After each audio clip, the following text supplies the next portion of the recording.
Welcome to TV African News. Thank you so much for joining us and is being part of us. My name is Nahabi Kajur, but first are the headlines.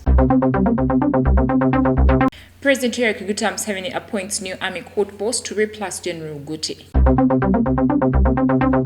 Local government workers resume strike days after talks with government over salary increments. Uganda signs a grant agreement with the Kingdom of Netherlands. In sports news today, Ugandan forward Edward Chiza acquires new club in the US. Once again, thank you so much for joining us. We start with one of our top stories. Now, President Yoweri Kaguta Museveni, who is also the Commander-in-Chief of the Armed Forces, has appointed Brigadier Robert Freeman Mugabe as the new chairman of the General Court Martial to replace Lieutenant General Andrew Guti. We have more on this report.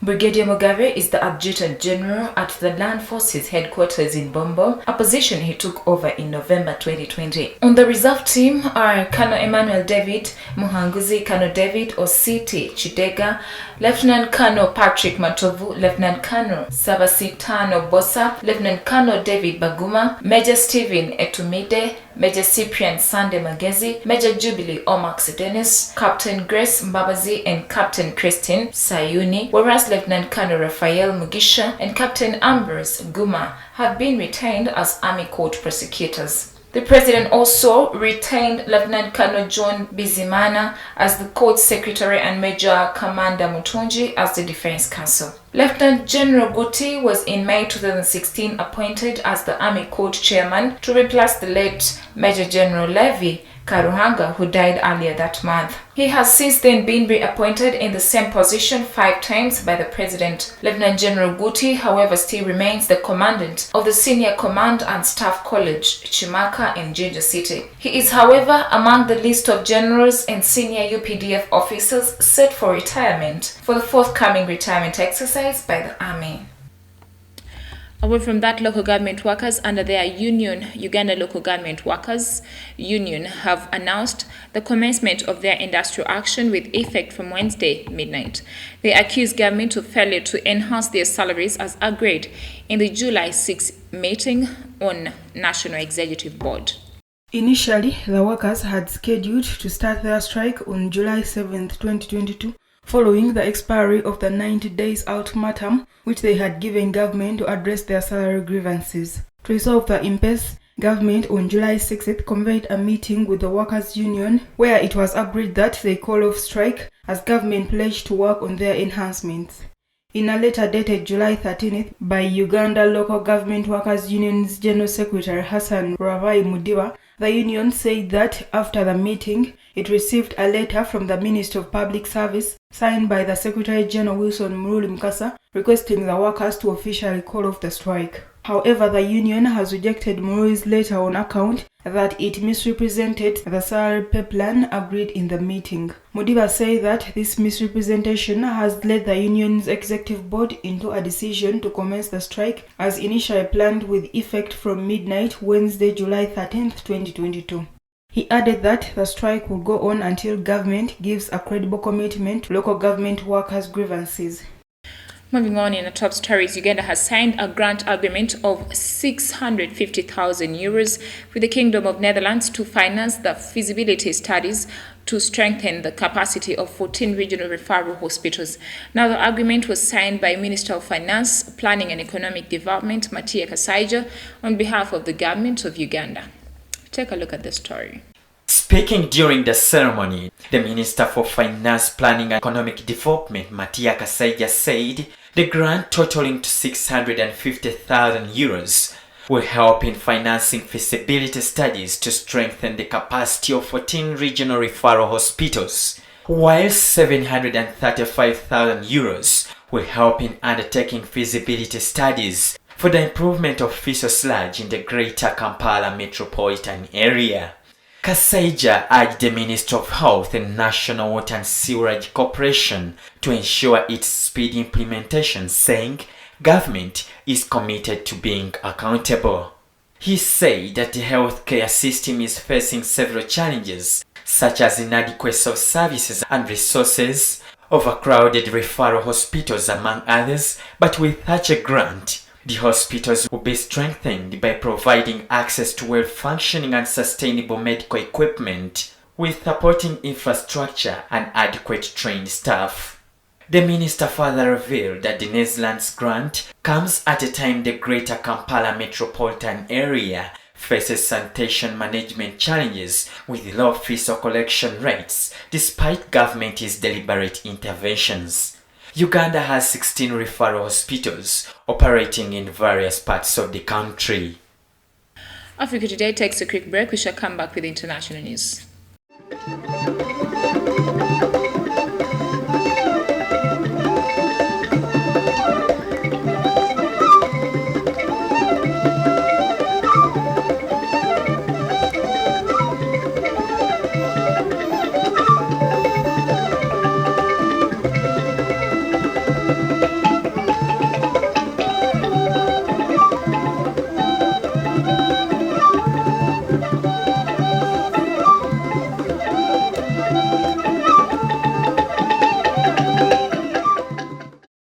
Welcome back for the break. Still watching TV Africa, the right to know. In international news, on Thursday, President Alassane Ouattara received his predecessors, Henry Konan Bedi and Laurent, for a summit aimed at advancing reconciliation after the crisis of 2010 to 2011 and 2020, but also to prepare for the upcoming elections in the West African nation. We have more on this report. The idea of the meeting between the three men was one of the recommendations of the political dialogue between the government and the opposition held earlier this year to calm the political climate in Côte d'Ivoire. The country has experienced several political crises in recent years involving these three men who have been at the forefront of the political scene for decades. In 2010, the presidential duo between Laurent Gbagbo and Alassane Ouattara led to a post-election crisis that left some 3,000 people dead and led to Gbagbo's arrest in April 2011. In 2020, electoral violence during the presidential election left 85 people dead and 500 injured. The election boycotted by Mr. Bedi saw the re-election of President Alassane Ouattara for a third controversial term deemed unconstitutional by the opposition. The last meeting of the Big Three, as some call them, was more than 10 years ago. It was before the first round of the 2010 presidential elections. Moving on, the government in Ivory Coast denied on Wednesday that 49 soldiers who were arrested at Mali's international airport 4 days earlier posed a threat to the country. The Ivorian Minister of Communication, Amadou, said after a weekly cabinet meeting that in Mali, those who are in power today are soldiers, some of whom are special forces. On Tuesday, officials in Abidjan called on Mali to immediately release the soldiers who were arrested on Sunday at the international airport in Bamako, refuting accusations they were mercenaries. Malian government spokesman Kano Maiga said on Monday that 2 aircraft arrived at Mali's international airport Sunday with 49 soldiers with their weapons and ammunition of war, as well as other military equipment. The soldiers are working for the Sahelian Aviation Services, a private company contracted by the UN, according to the statements from both governments. UN Deputy Spokesman Farhan Haq said that the contingent was not formal part of the UN peacekeeping mission in Mali. Mali's government said it intends to put an end to the protection activity of the Sahelian Aviation Services by foreign forces and demand their departure from Malian territory. Mali has faced recent tensions with the international community and the United Nations. Thank you so much, reporter. Moving on, in the international news, the president of Benin's constitutional court, Joseph, has resigned from his post, according to the institution's announcement on Tuesday, 6 months before the January 2023 legislative elections. Take a look at the story. According to the press release published on the court's website, the Vice President of the Constitutional Court received the letter of resignation of Mr. Joseph Jogbenu in his capacity as advisor and consequently as President. The day before, Mr. Jogbenu had been received in audience by Beninese President Patrice Talon in Cotonou without making any statement at the end of this meeting. This former personal lawyer of Mr. Talon was the head of the institution since June 2018 and his term ended in June 2022. The statement does not specify the reasons for this resignation. According to Beninese political analyst Moise Dosoum, reached by phone by the media, this close associate of Mr. Taloni may have resigned in view of a future participation in the January 2023 legislative elections. Away from that, a Moroccan fact-finding mission concluded on Wednesday that the African migrants who died in stampedes during an attempt to enter the Spanish enclave of Melilla in northern Morocco at the end of June died, blaming the police. During a press conference in Rabat, Amina Bouyach, president of the National Council for Human Rights, an official body charged with investigating the scene after tragedy, confirmed that 23 migrants died as a result of the attempt to cross into Melilla. A total of 217 people were injured, 77 migrants and 140 police. Spanish NGOs reported a higher death toll of 37. After examining the bodies, Dr. Adil El Sehimi took part in the CNDH's fact-finding mission, said he favored mechanical asphyxiation as the cause of death while advocating waiting for the results of the autopsies, which are still in progress. In its preliminary conclusions, the CNDH described the modus operandi of this unprecedented assault. About 2,000 irregular migrants tried to force their way through the border with the Spanish enclave of Melilla from the Moroccan city of Nada on June 24th. Africa Today takes a quick break. We shall come back with business, health and sports.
Welcome back from the break. You're still watching TV Africa, the right to know. In a business news today, crudes from Algeria, Equatorial Guinea and Angola became the most expensive in the world during June and for the first half of 2022 as a whole, according to the Organization of the Petroleum Exporting Countries monthly report released on July 12th. Algerian crude Sahara blend has become the most expensive in the world during the past June and the first 6 months of 2022. The average price of this low sulfur, very low density crude reached $128.31 per barrel in June, compared with $115.28 in May. This represents an increase of 11.3% month on month, according to the OPEC monthly oil market report. For the first 6 months of this year, the average price of Sahara blend was $111.05 compared to $64.73 for the whole of 2021. Zafiro, the crude from Equatorial Guinea, is the second most expensive black gold in the OPEC basket of crudes, while Girasso, the crude oil produced by Angola, ranks third in the world.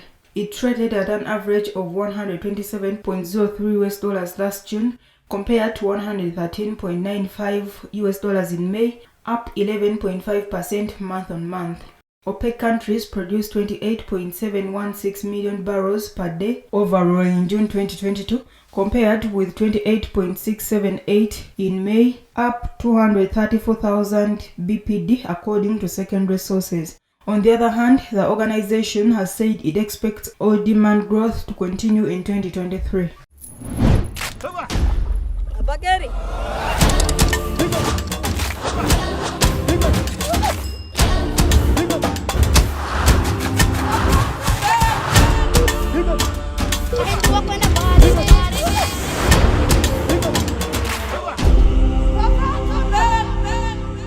In Africa Today Health, more than half of the projected increase in the global population up to 2050 will be concentrated in 8 countries, 5 of which are in Africa, according to the United Nations. Take a look at the story. According to the new UN report on World Population Prospects 2022 released on Tuesday, the Democratic Republic of the Congo, Egypt, Ethiopia, Nigeria, and Tanzania will contribute more than half to the increase, leading the human population to the 8 billion mark on November 15th of this year. The report also shows that India is on course to surpass China as the world's most populous country in 2023. The report suggests that in 61 countries or areas, population is expected to decrease by at least 1% over the next 3 decades as a result of sustained low levels of fertility and in some cases elevated rates of immigration. High or low mortality in a given country is also a factor in that country's overall population growth. The longer people live, the more time they have to be counted, the report showed. The UN report added that human population could grow to around 8.5 billion in 2030 and to 9.7 billion in 2050 before reaching a peak of around 10.4 billion people during the 2080s. The population is expected to remain at that level until 2100.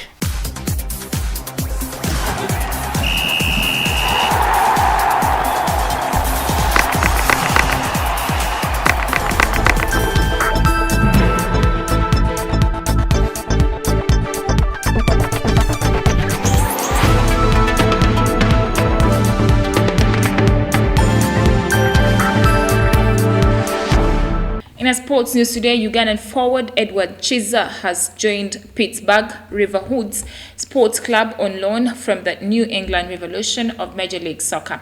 Now, Chiza's deal to join the Hounds is pending USL and US Soccer Federation approval. According to Bob Lilly, Pittsburgh Riverhounds head coach, Edward is a player who trained with the group in the past and excelled during his time at Pitt.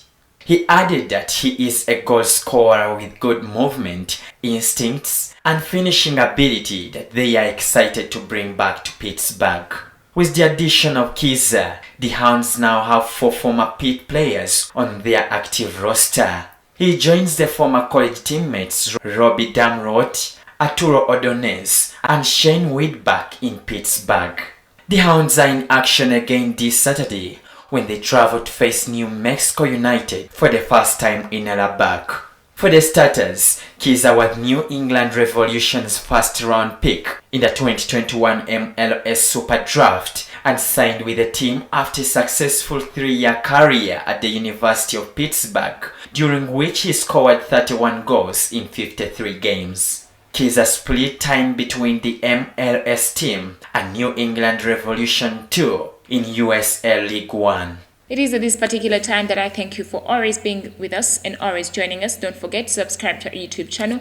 We shall keep updating you. It is TV Africa, the right to know.